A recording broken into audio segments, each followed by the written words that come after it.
What the is leadership? Thought-provoking conversations with expert leadership scholars, exceptional leadership practitioners, and other extraordinary individuals. Good day. I'm Jonathan Kroll, and I'm the Executive Director and a lead trainer of the Leadership Trainer Certification Program. And I am so excited for our conversation today with Kevin Bickart, who is not only a college friend and former roommate, but a neurology fellow at UCLA. He's earned his MD, PhD. He's by far the smartest person I know personally. So Kevin, great to have you here.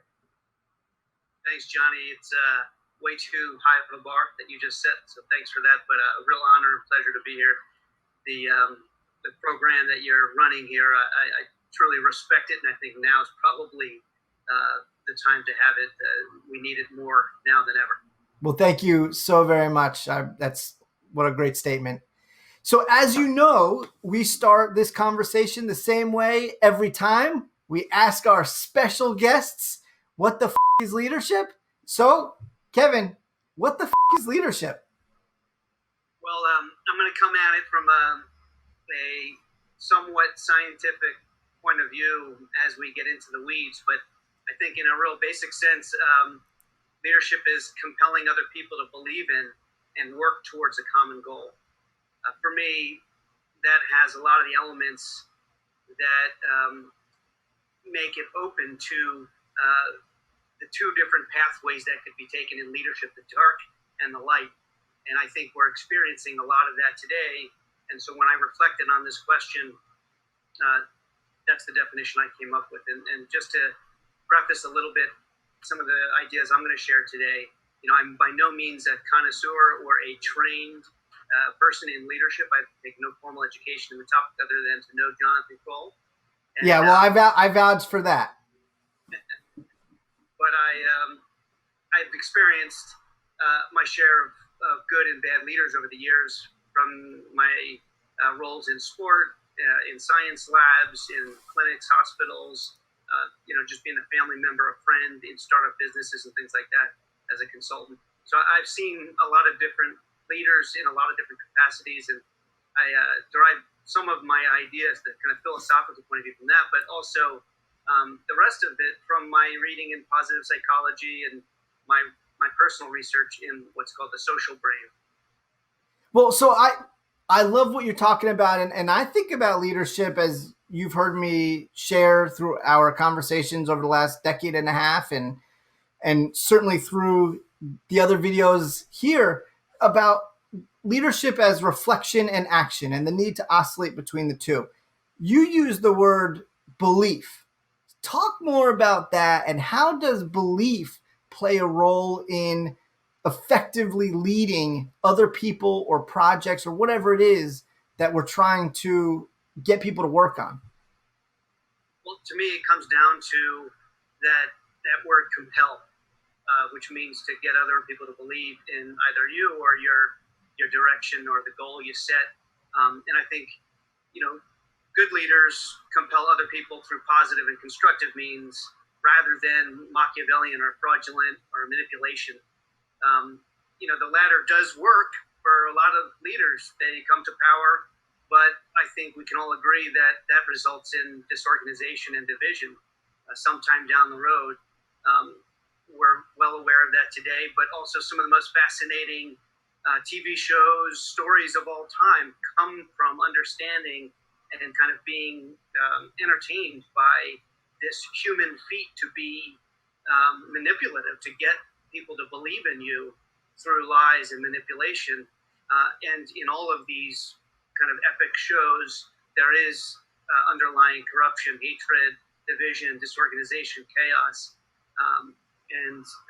All of it's too close to heart today, but I find it interesting that we're all so fascinated and entertained by that. I mean, some of our favorite shows, watch these societies built and crumble like a house of cards. But I believe good leadership, on the other hand, results in individual and group fulfillment that is sustainable. And it's a group's work under a good leader is mutualistic or symbiotic. It leverages synergies, draws on diversity of strengths to raise and accommodate for weaknesses. And in the end, it utilizes as much of the group's energy and output as possible. So another way to say it is good leadership maximizes the potential of the group. So let me follow with that, because I'm right with you that a lot of our pop cultural references, particularly in the big screen and even with television, all the things that we're binge watching now in the pandemic, we're really drawn, as you're saying, and attracted to these really bad examples of leadership, those that are terror-based and destructive and debilitating, compared to what we really want to see practiced in leadership. And so why do you think we're so drawn to these examples? But in reality, we want the total opposite. Yet we don't always fight for good leadership. We sometimes welcome or succumb to the bad leadership in our own lives and practices. Yeah, good question. My opinion is that we are in awe of this very difficult human capacity to influence. There's been, a number of books over the years, and it's always increasing. And they talk about how to influence other people, and I think in there is the interest, the fascination, the complexity. It's not simple good and evil, and as some of our favorite tales and characters, they struggle with the good and evil when they're deciding how to influence others. But I think the fascination comes with, it's one of the most difficult skills to perform, and when it's performed well, either for good or bad, it's entertaining. It might as well be a professional sport. It's like someone throwing a touchdown pass, or doing some other heroic thing that 99% of the population can't do. Gladiators are out there risking their lives doing these things that are epic that we can't do, so we watch. Influencers at that level are epic. I mean, it's a human skill that is wielded in a way that I think is fascinating to all of us. I mean, and I've broken down a couple of key concepts that I think really play into what makes someone an influencer for good, that I can share. If that makes sense. Yeah, definitely. Okay. So I think it comes down to two things. One is influencing oneself positively. And so a good leader is one who can influence their own life positively. And then second is influencing other people positively with a positive leadership style.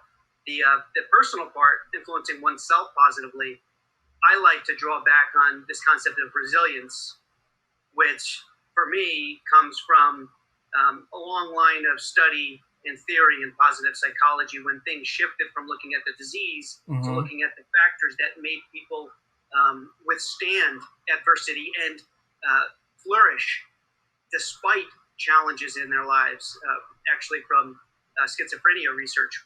But further on down the line, Dennis Charney, now from Mount Sinai, worked on people who had come home from the war, who had undergone trauma and flourished or went back to some level of normal functioning, versus those people who developed post-traumatic stress disorder, and found a number of characteristics that differentiated the two groups. And that's where I draw a lot of the key characteristics on a personal level that I apply to myself, but I also see in all of the good examples of leaders in my life. And a couple of them are a strong sense of purpose. I think that's huge. I mean, for me, whenever I'm thinking about why I do the things I do, or how to make a decision, I think about why I'm actually pursuing the goal that I'm pursuing. And that plays a huge part and is a huge strength, because it withstands a lot of the little perturbations in everyday life, the little things that may influence you one way or another. Another piece is self-efficacy, or this kind of unwavering, unshatterable belief in one's own ability. And another area that I think is key is cognitive flexibility, or the ability to reframe an adversity as an advantage.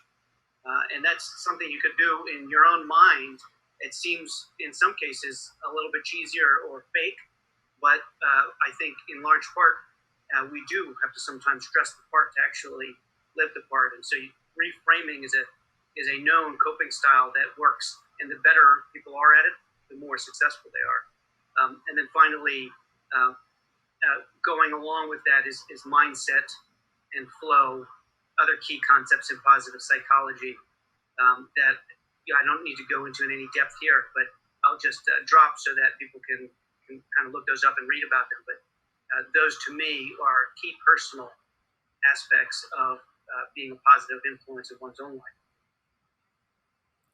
Spoken like a true MD PhD. You're sharing all of this wisdom and insight and then telling people to go learn about it for themselves. That's a good way to do it. And also I love that you're referencing all of this. I'm gonna promote my book for a moment and say that I'm sending my first draft in to the publisher on Tuesday, which I'm very excited about. But the practices that you're mentioning as these two different buckets of practices that we have for ourselves, as well as practices that we engage in towards others, are essential. It's not one or the other. Leadership is about engaging with ourselves, preparing ourselves really well, and also motivating, inspiring, engaging with others really well.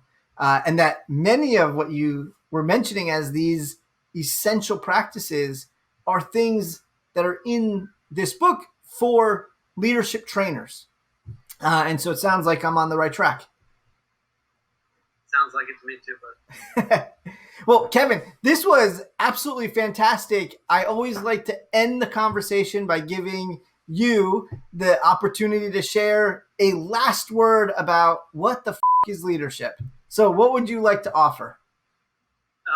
Well, the other area I didn't talk about much, and I guess I'll just I'll plant a seed for it, and maybe we can talk about it on another episode. But is this leadership style now positively influencing others? This skill that I think many of the viewers would agree is so interesting and fascinating to see in other people and hard to attain.